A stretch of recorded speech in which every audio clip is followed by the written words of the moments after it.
Slide into the crease and get ready to score as we break down the most heated episode yet.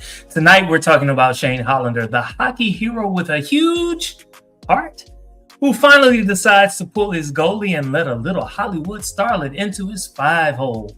Will Rose Landry's racy reputation be too much for our stiff, sparkling water-sipping superstar, or is he ready to handle her heavy pressure in the corners? We're analyzing every aggressive thrust into the offensive zone as Shane swaps his ginger ale for a little bit of Michigan spice. Grab your sticks and don't be afraid to go deep. It's time to see if Hollander can finally finish on the big stage. Oh yeah, today's title is Rose. What are your thoughts? Grab your sticks. I was sitting up here trying not to cry laughing. Oh my God, that's so good. I love a good racy intro. Thank you for that. Rose, my goodness. One word comes to mind. Beard. Oh, okay. Beard, that's all I got. Okay. All right. I love her though. I love her. Well, as we promised, let's go deep. So Shane's mother says, it's you they want. You're the main attraction. How does this dehumanize Shane within his own family unit?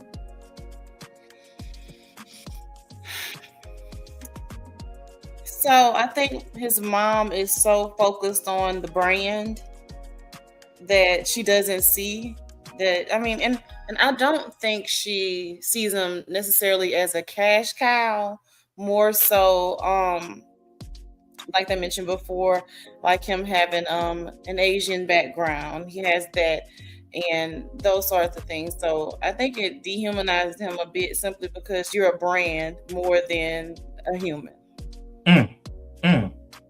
I like that. You're a brand more than a human. Books, Girls, and Purrs. Thank you for joining us. Also, we have Darfalina. Thank you for joining us. Hey. Books, Girls, and Purrs is engaging the audience. I love it. So, also, Shane suggests lying to get his parents tickets to Wimbledon. His mother's response is, that's not who you are.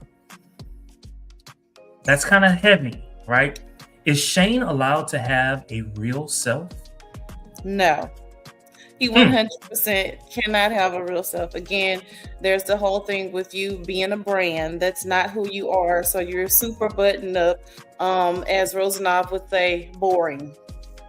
And so not able to color outside the lines in any sense of the phrase. And so not only with his neurodivergent situation he has going on, you have this hyper hockey mom. Oh, that was good. I love the alliteration. Yes, this hyper hockey mom that is making certain that you don't color outside the line. Okay. All right. Do you think that's pressure that she has learned, or do you think that that is added pressure that she's placing on Shane? I think it could be a bit of both, but I'm gonna lean more to the latter. That with the raising a child that is exceptional as he is, especially in the arena of sports, specifically with hockey, some of that came along with it. And then she's got that momager thing going on. And so I think she's picked up more of that along the way that came with the fame. Gotcha. All right. So Shane's house on a private lake in Eastern Quebec, is it a sanctuary or a self-imposed prison? If he were a Virgo, I would say it is a sanctuary because it's a self-imposed prison, and I like it. You see it as a prison because I'm locked away, but I put myself in here, and so I enjoy this. So does it have to be a bad thing? Yes, it's a self-imposed sanctuary prison.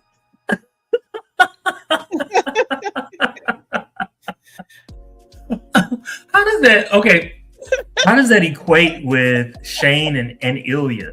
Like they're like two opposing Yeah, forces, if you will.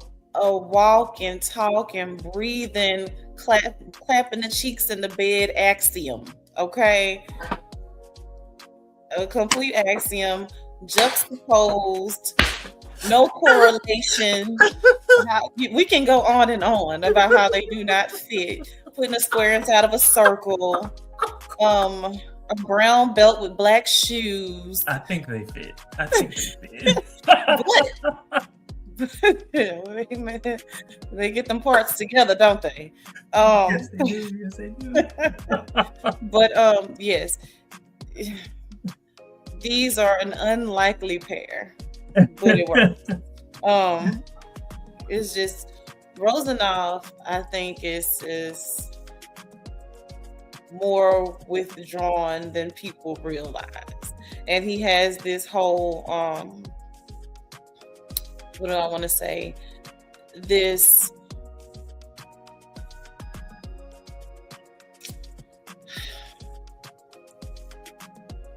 not facade. Facade is not the word that I want to use, but I'm gonna go with it because the one that I want to use is not coming to mind. He has all of that going because it kind of keeps people at an arm's length. You know, it does. And so he doesn't have to get too serious or too Oh, do you mean like the whole asshole thing? Yeah, he doesn't have to get too serious or too vulnerable with anyone. So. Gotcha. So speaking of, Shane usually avoids social events, but he goes to an after-hours restaurant to meet the cast of the X Squad movie. What triggered this sudden need for spontaneity? So he's gotten a taste of Rozanov. So that's going on. And I think he's missing him. And so, you know, they have this whole back and forth that's going on. And then he has become intertwined with this person that he's attached to himself, Rose. And so I guess he's like, okay, nothing ventured, nothing gained. Let me just do it. He's slowly but surely coming out of his comfort zone. So. Okay. I love the way that the book handled it. Basically, it was JJ that contacted him, who called him, and he was like, "Nah, man, you're coming." He basically didn't give Shane an opportunity to say no. But Shane, like, he was like, "Okay, I'll do it. I'll go." But he liked the fact that Rose Landry might be there, because he enjoyed her movies.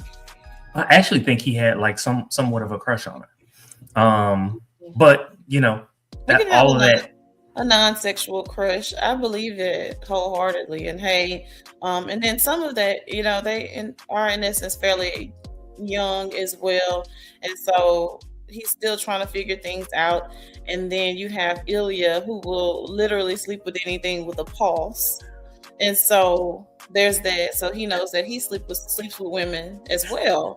And so, you know, it's like when Ilya brings up the whole they're hot women in this particular city, you know, you can see Shane kind of just freeze, like, Okay. So Books, Girls, and Purrs says that Shane isn't willing to bring Lily, in quotes, into the light, so he chose Rose instead. So you said beard earlier. What are your thoughts about Books, Girls, and Purrs? Swapping out a lily for a rose, a flower for a flower. Yes, I see what you did there. I absolutely love that. 100% on target with what it is that I am thinking. Again, this is not something that is acceptable in this whole macho world of hockey, when everybody is clearly doing it behind the scenes. So if I'm going to step out of the shadows into the light and have some fun with a flower, I guess we're going to go with by no other name but a rose. Ooh. I love it. So speaking of Rose jokes about being kidnapped in 4 movies. Is there a parallel here to Shane feeling kidnapped by his own career and fame? I guess if I was just reaching, that there could be a parallel. But I think kidnapped is a reach. As opposed to being held captive eventually, I suppose, because he enjoys hockey, right?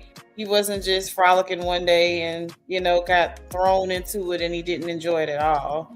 I think once he got into it and he was good at it, then it became a thing. So I don't really know about being kidnapped as opposed to being, kind of captive.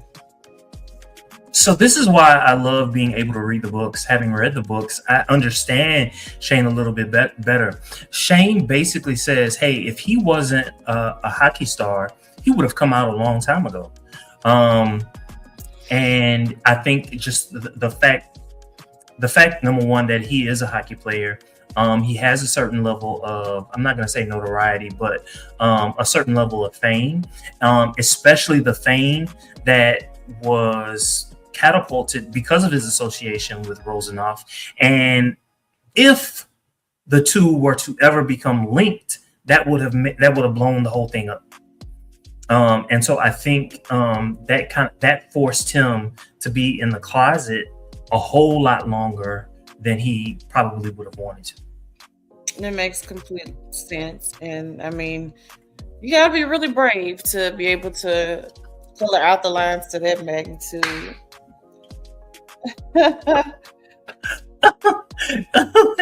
She keeps getting kidnapped by guys in the closet. That's a question. That was a question. So let's try to answer that question. Rose keeps getting kidnapped by guys in the closet. She does have a type. She does have a type. Getting kidnapped. She knows. It's just she's being used to help these guys figure out who they are, who they want to be. I think she enjoys it. I like her character a lot. Well, is that a public service? I would say that it is. She has a flair. She has a flair for bringing things to the light, but making them safe to do so. You said bringing things to the light. I love it. I love it. I love it. What was the name of that song? Sunshine? Was that what it was? Which song? The song in this particular episode, they played Sunshine. Basically, this was the first time that they played it. They played it in a couple other episodes, but yeah. Anyway, I'm not gonna stay there too long. So Shane admits hockey stopped being fun when things got intense. How does Rose's Michigan background and hockey playing brothers create an immediate safety net for him? It's a safe space. It disarms him. She's cool as hell. She has some fame of her own, and so he can relate to her in several different ways, and so why not? So I love that for him to have a new bestie, and hey, it doesn't hurt that she's beautiful, beautiful and fun, and so he's very rigid, of course, so I love that for him. Just genuinely a safe space. Wolf Parade? I believe in anything. I'm not quite certain what that means. Okay. Yeah, definitely a safe space for him. She definitely understands hockey. I love the way that she was just like, have a fry. You're gonna need it for this next game. I was like, she's this big star, but she's I don't know, she's not falling for him, but she's in awe of him in the same way that he's in awe of her, similar to what you just said. And so yes, there's this instant connection that the two of them have, and maybe on his part it's not necessarily sexual, but I think he can see himself with her. You know what I'm saying? He's enamored. He is 100% enamored, smitten, all the things, because again, she's not just safe, but fun. She's fun. Mm-hmm, mm-hmm, mm-hmm. Oh, it's the name of the song. Yeah. Thank you. So speaking of fun, tabloids are already claiming Rose has never been this happy. How does public scrutiny affect a tense personality like Shane's? Oh my goodness. Trying to get him back into the shadows, which I'm trying to do. He does not like that level of attention, but at the same time, I think it's good for him. He needs it, and more so good in the sense that it is getting Ilya's attention. I like that. I'm here for the good chin check, if you will. It definitely turned the tables, and I don't even think that Shane was trying to turn the tables. Sometimes in my life, I've been known to be, oh, okay, all right, that's how you playing. I'm gonna play you at your game, and I'm gonna play you even better. But in this particular case, I think Shane was just living his life. It's like, hey, he's not gonna contact me. He's not gonna send me no messages. Let me just go out there. Let me just see what's going on. And he found his Rose. He was not in high pursuit. Let's be clear. If anything, it kind of just fell into his lap, so to speak. And so it was perfect. It was right on time. And so you want to go low? I'll meet you in Hades. Let's go. So this particular episode ends with a reminder of the fact that Shane and Ilya are arch rivals. The Boston Raiders, which is Ilya Rozanov's team. Does Shane's obsession with his rival fuel his performance, or is it a symptom of his inability to relax?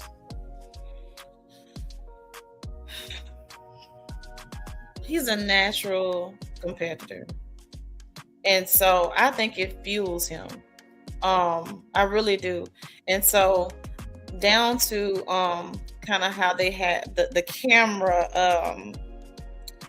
angles, the different flashes between the club, the shower, the jacking off, the intense staring, that type of competitiveness, even down to sex, was amazing how they closed out the episode. But not necessarily for me his inability to react. It's just that that competitive nature of being a professional athlete. Love it. So if all we were doing was looking at just this particular episode, we would believe that Shane was successful in having sex with Rose. The books, however, let you know that things were not that great. Okay. Shane was like he was thinking about Ilya the entire time. Ilya, on the other hand, decided not to go home with anyone. Didn't go home with anyone. He, as you said, like he masturbated in the shower. And all the time, who was he thinking about? Hollander. Oh my goodness. I love to see it. It was a little raunchy and I liked it. I'm gonna continue to ask the same question. I think I've been asking it since episode 1. At what point do either of these men realize that they're falling for each other? Is it now, or was it earlier, or is it like, when is it? It has been a build-up. Okay, and as the seasons continue to go by with each competition and looking at the calendars and anticipating the next meetup, and every time you got me sitting on the countertop or sitting on top of your lap, and we have these little conversations in between, and we start peeling back layers of each other's personal life. We are falling down the proverbial rabbit hole a little bit more each time. And whenever I pull up on you in a city and I look across the room and I see you with someone else, and then you sandwiched on the dance floor. That's my play. I do this type of stuff. You don't do this. You rigid. You don't color outside the line. So when I see something thrown back in my face, but who was he sandwiched with? That was I don't know where that thing came from. So that was Rose's friend. But he was handsome. Mm-hmm. So he's in the movie as well that Rose is in. So anyway, let's go back. So when they're at the bar, um, Ilya he's at the bar. He's about to order a drink. He sees Rose's co-star, and Ilya instantly knows who this man is.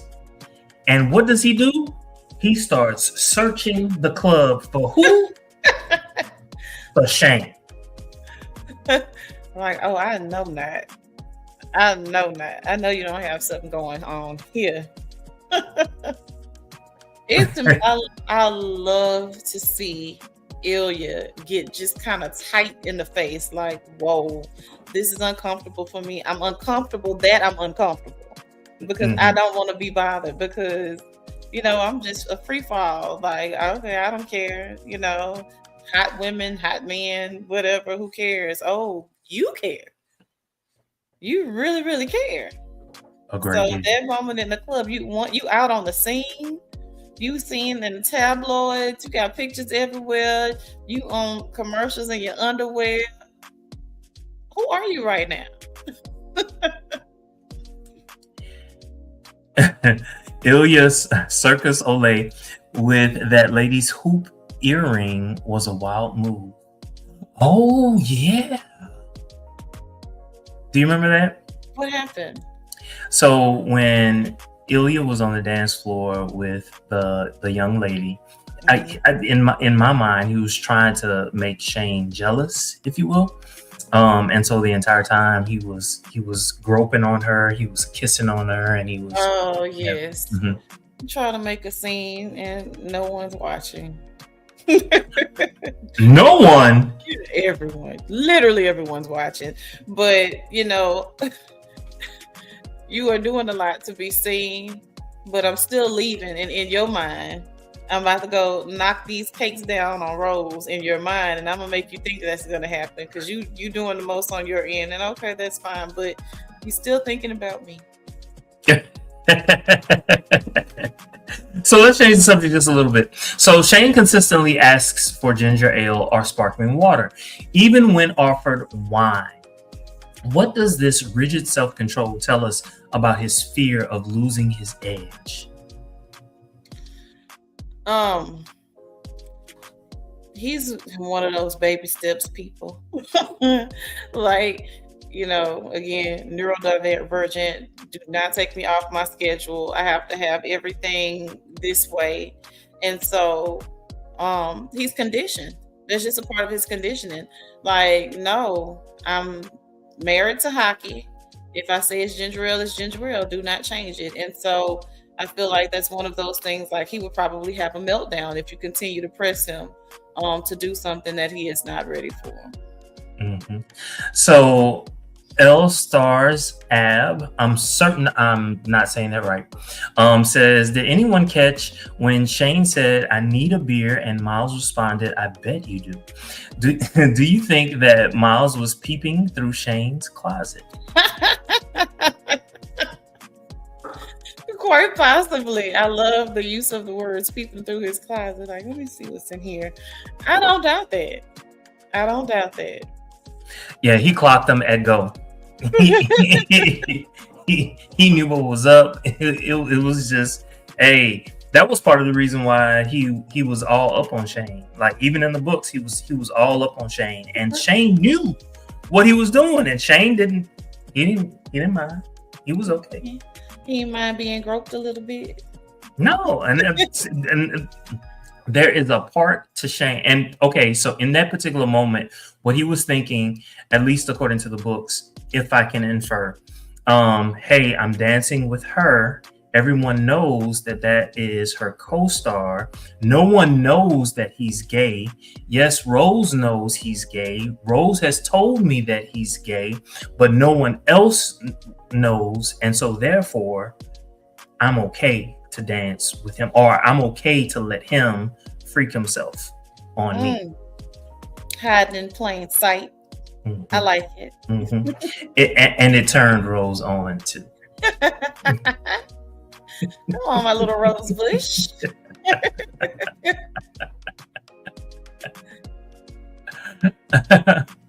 All right.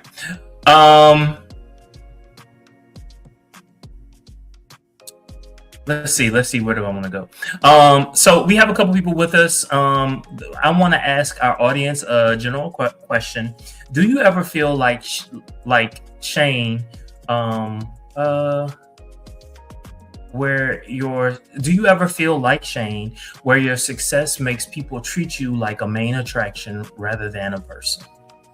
So as you all gather your thoughts and write your responses, I'm going to go to Ilya. I'm going to ask her another question. This is the question for the people who are watching us. Do you ever feel like Shane, where your success makes people treat you like a main attraction rather than a person? To you, Ilya, we've all had an Ilya in our lives, someone who pushes our buttons just by existing. How do you handle that pressure? Child, it depends on the season. And so it's fun, right? At least on a timeline. It's fun on a timeline. So handling that pressure can be exactly what you need. Otherwise, you're bored, right? And you're off in 50 other different directions and 50 other people, or what have you, or whatever. And so you just continue to fall down the rabbit hole until it's no longer fun, or you come to some sort of agreement. And so I think those people that push your buttons are necessary. You need those periods in your life so you can figure out, is this how I want to function, or do I want to go in another direction?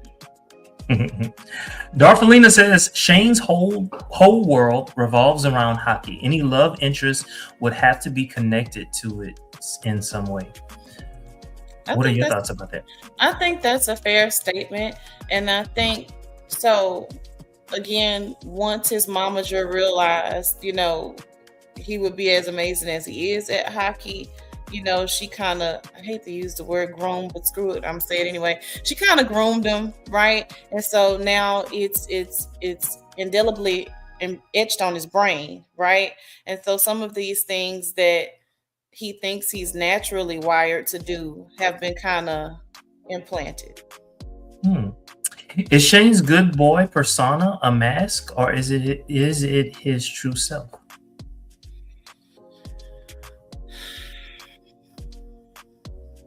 I think it is a mask, but he doesn't know that it's a mask.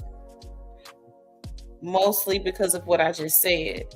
About a lot of that being essentially forced on him. And so I think he's still figuring out who he is. And that mask is going to come off. So let me ask you a question. Do you think that Ilya is wearing a mask? Many masks. Many. Like I said, with Ilya, you would think, okay, you're just awful. Ilya has a very sensitive side. He deflects with humor quite a bit to distract away from what's really going on, so he doesn't have to be anything but surface level with people and transactional. And so on the other end, you have him before his father's demise. He's taking care of family and doing all of this, but he's a horrible person, right? These type of people is black and white, right? No, there are so many layers to Ilya. So many masks. I love the connection that Ilya has with his mom. The sensitive side that Ilya has that he guards. You're saying that he guards. He got that from his mother, and the rough exterior that he has, he got that from his father and his brother. And his country. And his country. Yeah.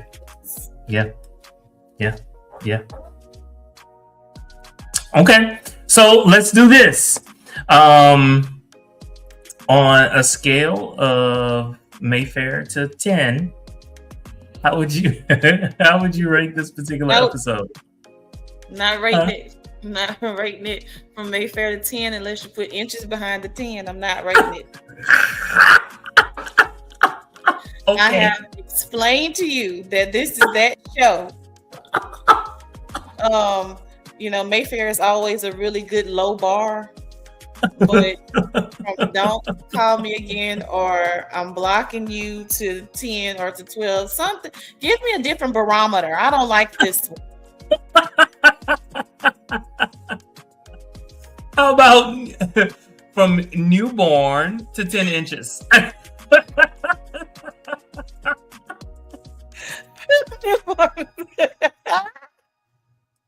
Wait.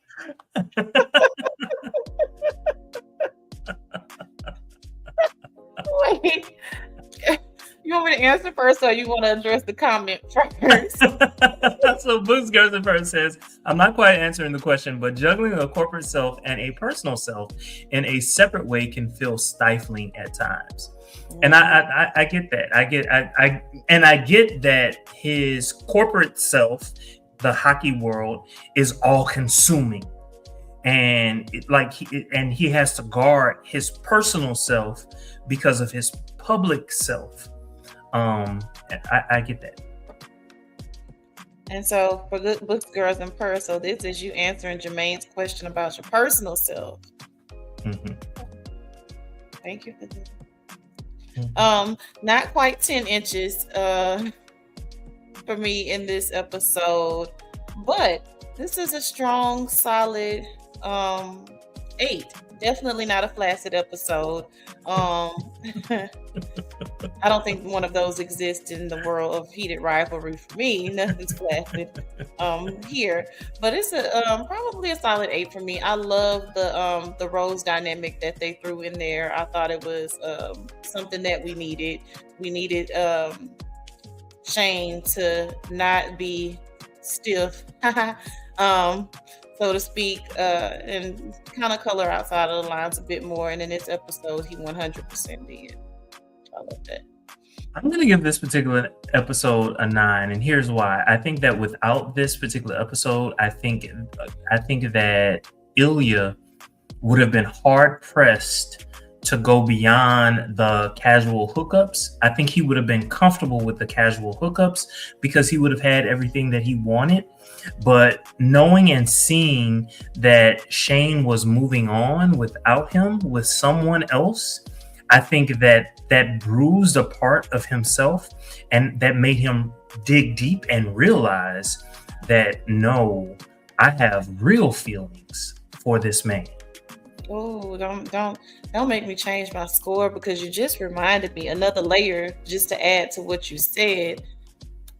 This was even after Ilya had him in his home, in his personal space for a change. And so that was something that was very, very vulnerable, very personal. I'm making a tuna melt for you and all of this stuff. I'm talking on the phone, even though I'm speaking in Russian, about some family business in front of you. You picked up on it. We're cuddling, all of these things. So essentially, you would think that Hollander would have literally, that would have been enough. That would have been it. You are mine. I am yours. I'm your puppet, basically. You're in love with me. You have me in your home. But instead, he goes 180 and starts dating a whole woman. I think for Hollander in that particular moment, I think he realized, I love this man. I don't know how to deal with it. I've got to go.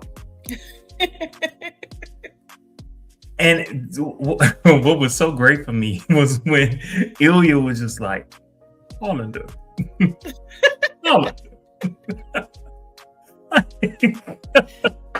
Like, come on, bro. Come on. Do you not hear Lestat's voice sometimes? Do you not? Like, sometimes I hear a little Lestat in there. I swear, this like, this what your ass get. Boots Gerson first says, yep, Ilya was jealous because he pulled the Lestat chaotic by.